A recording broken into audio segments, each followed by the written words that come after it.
চলে এলাম বিয়ের ব্লগ নিয়ে। এই যে আমাদের পূজা রানী বসে রয়েছে আর নতুন জামাইও বসে পড়েছে। বিয়ে কিন্তু শুরু হয়ে গেছে, তোমাদের দাদাভাইও বসেছিল। তারপর আমি এই যে সাজুগুজু করে চলে এসেছিলাম। আর এখানে আমার দুই ননদ, জামাই, তারপর হচ্ছে ভাগ্নি, তারপরে হচ্ছে এই যে আমার নাতি, নাতি, ভাগ্নি আর ভাগ্নির জামাই, আর এই যে বনিদি, দুর্গাদি, তার সাথে শিবানীদি, এরা সব আমার ননদ। তো আমার সাথে একটু গল্প টল্প করছিল। আর বনি দেখাচ্ছিল তোমাদেরকে পকোড়া টকোড়াগুলো। এটা হচ্ছে পনির পকোড়া আর চিকেন পকোড়া করেছিল। আবার আমি একটু নিয়ে খাওয়া শুরু করলাম, আর তোমাদের দাদাভাইকে বললাম একটু ক্যামেরা করে দাও। আর সুন্দর করে মন আমাকে সাজিয়ে দিয়েছে। আর শাড়িটা কেমন লাগছে সেটাও কিন্তু বলো।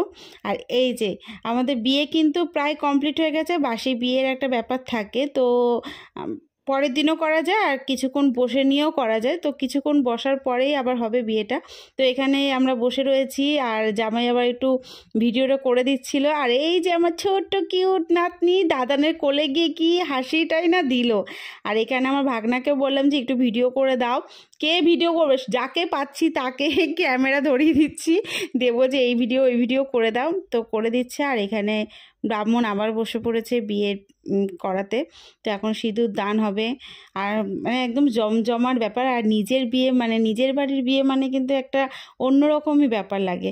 আর এই ভিডিওটা করার সময় মানে এই টাইমটা করার সময় তাকে সেভাবে চিনি না, কিন্তু আমি বলেছি আমাকে একটু এই ভিডিওটা করে দেবে। এবারে সে সেখানে বসেছিল, বেশ সুন্দর একটা জায়গায় বসেছিল আগের থেকে, যে সে এখান থেকে ভিডিওগুলো করতে পারবে। বাট আমি কি করে বসবো, আমি তো মানে তখন যাইও নি তার জন্য। তো তাকে দিয়ে আমার ফোনটা দিয়ে দিয়েছে, যে তুমি ভিডিওটা সুন্দর করে করো। তো এখানে নিয়ম অনুযায়ী যা যা করে সেগুলোই করছিল। আর এখন 7 পাকে ঘুরবে। তো যতটুকু পেরেছি যেভাবে মানে এখান থেকে ওখান থেকে নিয়ে ভিডিওগুলো আমি করার চেষ্টা করেছি, কিন্তু অনেকটাই দেরি হয়ে গেল তোমাদের সাথে শেয়ার করতে। আরও অনেক ভিডিও আছে কিন্তু। আর এখন এখানে 7 পাক ঘোরা হচ্ছে। আর আমাদের পূজা রানীকে কেমন লাগছে সেটাও কিন্তু বলো। সবটা মিলিয়ে কিন্তু খুব সুন্দর ছিল। ফুচকা স্টল দিয়েছিল, কফি, চিকেন পকোড়া, পনির পকোড়া, এগুলো ছিল। আর তার সাথে বাড়ির পুরো ফ্যামিলি, পুরো আত্মীয় স্বজন সবাই মিলে বিষয়টা। আর এই যে আমাদের জামাই, তো আর কি বলবো বুঝতে পারছি না। যাই হোক, চলো দেখতে থাকো। আর এখন এখানে সিঁদুর দান হবে। আর যখন এই সিঁদুর দানটা হচ্ছিল মানে আমার নিজেরও একটা মনে হচ্ছিল এই শুরু হলো তার লাইফটা অন্যরকমভাবে কাটানোর। মানে কত দায়িত্ব, মানে কত কিছু ওর লাইফে শুরু হয়ে গেল এখন থেকে। তো আমি নিজে বসে বসে নিজেই ভাবছি যে মেয়ের হয়ে গেল গল্প এখান থেকেই।